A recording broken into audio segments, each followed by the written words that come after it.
আসসালামু আলাইকুম। এই যে আমাদের আরপিনের ঈদের শপিং হয়ে গেছে।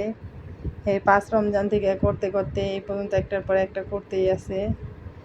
আরপিনের বাবাও কিনে দিয়েছে, আরপিনের নানু দিছে, খালামণিরা দিছে, আরপিনের আপু দিছে, সবাই মিলে আরপিনকে ঈদে অনেক কিছু কিনে দিছে।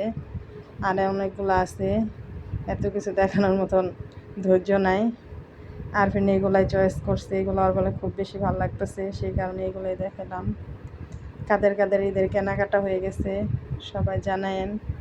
ওই যে আরফিন ওইখানে জুতা কিনছে, পাঞ্জাবি কিনছে, এখানে যে কয়েকটা টি শার্ট কিনছে, বেগি প্যান্ট কিনছে, 3/4 কিনছে, লকাট বেগি কিনছে, এই যে শার্ট কিনছে, আর অনেক কিছু এমন কেনাকাটা হয়েছে, ঘড়ি, চশমা, বেল, সব কিছুই কেনা হয়েছে। দেখতে আপনাদের কেমন লাগলো কমেন্টে জানায়েন। ভালো থাকেন, সুস্থ থাকেন। আল্লাহ হাফেজ।